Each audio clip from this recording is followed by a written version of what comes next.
This episode of The Young Turks is brought to you by Gamefly. Go to gamefly.com/TYT for your free trial membership. All right. The chair of the veterinary school in UC Davis sent out an email to all of his students asking how he should grade a woman, one of his students, who had just given birth and missed a couple of the quizzes. Okay, so this has caused a lot of controversy in UC Davis, especially considering his reaction to the controversy. People were criticizing him for it. By the way, his name is Edward C. Feldman, and his response to that was, I don't care what people say, it's between me, my students, and my school. Right? So just to give you an idea of what he did, he sent out this letter. First of all, he gave this letter to the presidents in the class. He has student presidents. And then the student presidents sent the letters out to the actual class. And it gives a lot of different options on how he could grade the new mother. Right. Right? So one option is an automatic A. Okay? Another option is an automatic B, an automatic C, and then other options like, oh, we just won't make these quizzes count, yada, yada, yada. Right. So people are upset about this because why is it any of the students' business how the professor should grade the student? You know, it's almost like condemning the student because she just gave birth. I hear you. I'm on both sides of this. Let me explain, okay? Number one, what does that mean, an automatic A, B, or C? That doesn't make any sense. What, she should get an automatic A or C? Like based on what the students thought of her? No, but get punished or rewarded based on the fact that she just gave birth, let alone what the students think of her, right? So that doesn't make any sense to me. Asking the students doesn't make any sense to me. But this is where we have academic freedom.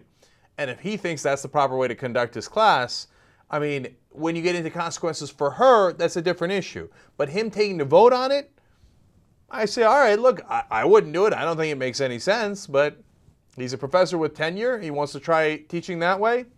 I'm going to let him go. I disagree 100%. I couldn't disagree more. I think that's the most ridiculous thing to do as a professor. As a responsible professor, you find ways to work with the student given her situation, okay? She's a woman, she gets pregnant. That's what happens to women once in a while. That doesn't mean that you should punish her by making her pregnancy everyone else's business. I don't care what Jimmy thinks about Cassandra and what she should get for her grade, okay? The professor should work with her and her only. Now, the flip side to that is, if you want to give any credence to his way of doing it, and I'm not, because I don't agree with the way he's doing it, right? But you can say, hey, look, in the real world, you get judged by your peers all the time. And you do at work as well. And that goes into sometimes your boss's performance review of you. Now, that might suck, but it's true. It does, right?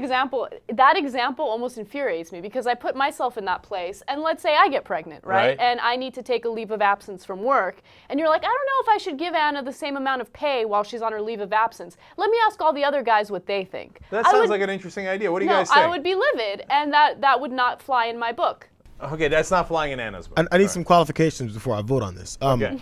If you're not going to pay her while she's gone, does the salary get spread around to the rest of us? In which case, that might affect his vote a little bit. All right. So, listen, Anna, but in the work environment, there's different laws and different and protections for women, rightfully so. So putting the kidding aside, of course you can't do that in the work environment. I mean that you get judged sometimes in the work environment for different reasons, not because if you're pregnant or whatever. And I'm not saying any of it is right. I'm just saying I think he should be allowed to academic freedom to do that. Now, if people stop taking his class because he's a jerk about this, that's also fair. Now, there might be rules, and I don't know the specifics to be fair with you, that protect women at school too. If there are, great, no problem. And to me, the automatic A is like almost the most offensive of, like, it's so patronizing. Like, what does that mean? Like, just because, like, are you saying that somebody would even think that just because she gave birth, you should give her an automatic A? Nobody thinks that, right? It's patronizing. So I'm bothered by the whole thing. Don't get me wrong. And the answer is obvious. Don't be ridiculous. You do whatever you need to do. Maybe you don't count a quiz here or there, or maybe you let her take the quiz later. Any reasonable professor can figure this out. It's not that hard. It's not that complicated. And then be a human being and understand that people have babies, right? And mainly women. I believe predominantly women. So, anyway, the only small point I'm making is I wouldn't fire the guy over it or anything like that. That's what I mean by tenure, academic freedom. He's trying to do it in his own way. I don't want to get too into his business while at the same time protecting her. Is that fair? No, Anna has ruled. No, Not fair. what I think is fair is to pull him aside and say, look, this was unacceptable. You shouldn't be able to do this. And if he is apologetic or remorseful, then of course you maybe give him like a slap on the wrist and that's it. It's over, right? But this guy's attitude is so like, I don't give a fuck. That's what I did, and you guys can kiss my ass. That's his attitude, and that's unacceptable. This episode of The Young Turks is brought to you by Gamefly. Go to gamefly.com/TYT for a free trial membership.